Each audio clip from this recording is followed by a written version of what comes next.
A very, very warm welcome to yet another Kumekucha video. Information and analysis that is very difficult to find anywhere else.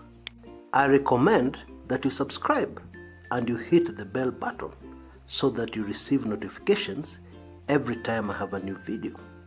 Karibu sana and enjoy. I am sure the wheel is grinding.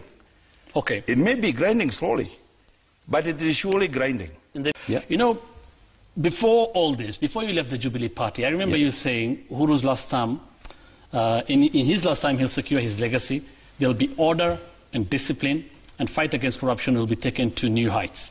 Yes. You prophesized the right thing, isn't it? Yes. How? I mean, how did you know that? Because I know the man. It's like you know someone, and you know they have certain inhibitions in the first term, but in their last and final term, and it's come out very, very clearly. You remember how frustrated he was? What do you think made... in the first term, yeah, why even when he sacked some of his own ministers, yeah. and some of them, then there were no prosecutions, there were no convictions. It was very frustrating. So why do you think there were these inhibitions then? Maybe it was institutional, maybe it was the people. You have seen he has overhauled all those agencies. You are aware. The DPP, the EACC, the DCI, he has overhauled. And our like-minded will be campaigning against that ticket of William. There will be another ticket. Whether it will be in Jubilee or not. My friend, you see, I told you our party is Uhuru Kenyatta. Your party is Uhuru Kenyatta. Okay. If he moves to NASA tomorrow, you'll find us there.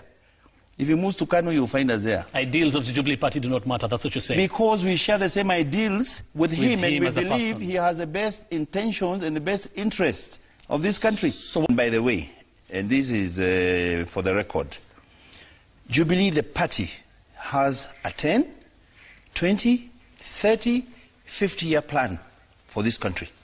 All right? So you have an immediate, short, and long-term plan. Okay. Now, one of the biggest fears that we have is who comes after Uhuru, whether they can sustain that vision, or whether they will just pour cold water on all the work that has gone into this. The live interview that former Jubilee Vice Chair David Murathe had on Citizen TV is still sending shockwaves right across the political divide in Kenya. DP Ruto supporters are shocked and bracing themselves for what is coming.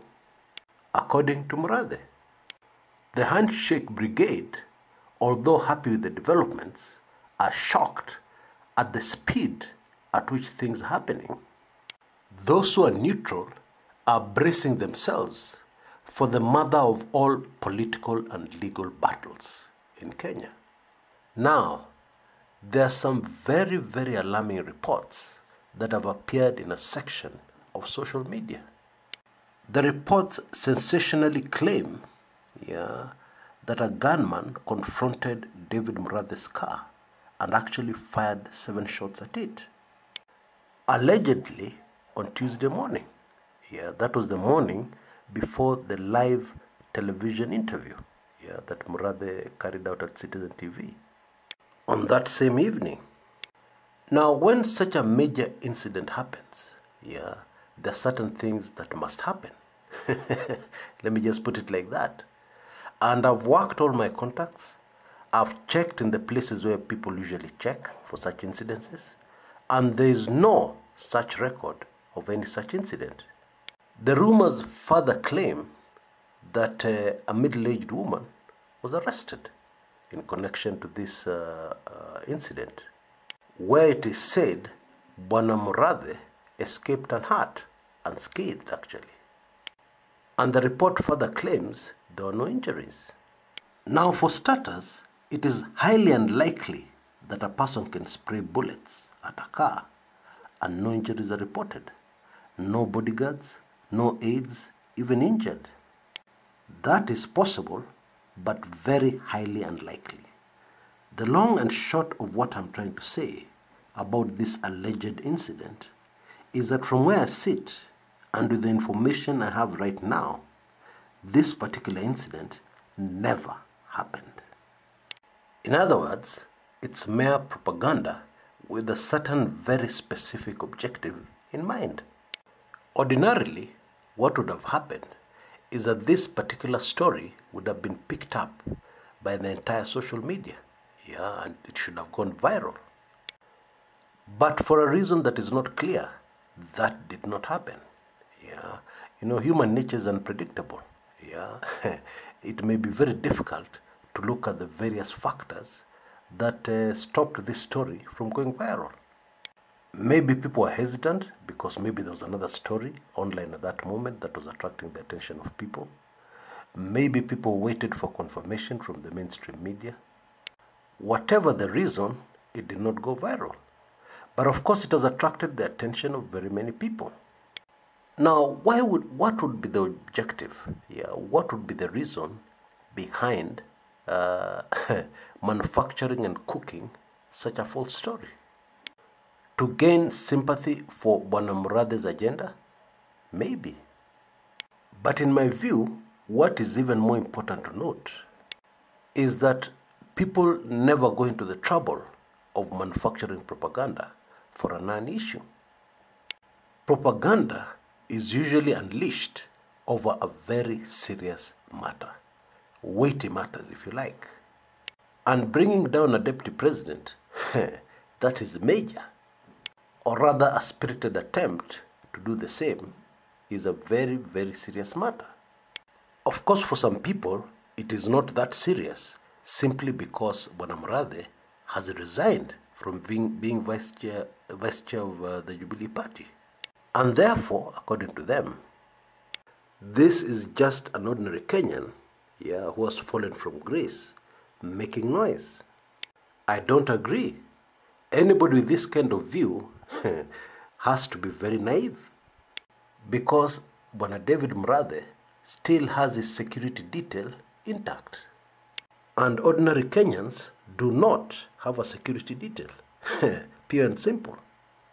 Number two, the fact that this person was in such a senior position in the ruling Jubilee Party means that he has carried away very many secrets. And these are serious secrets. So serious that some of the secrets Bwana Murathe has are enough to bring down the Jubilee government. That is the truth. Ordinarily, this is something that would greatly worry State House. But State House are not worried. That in itself is very telling.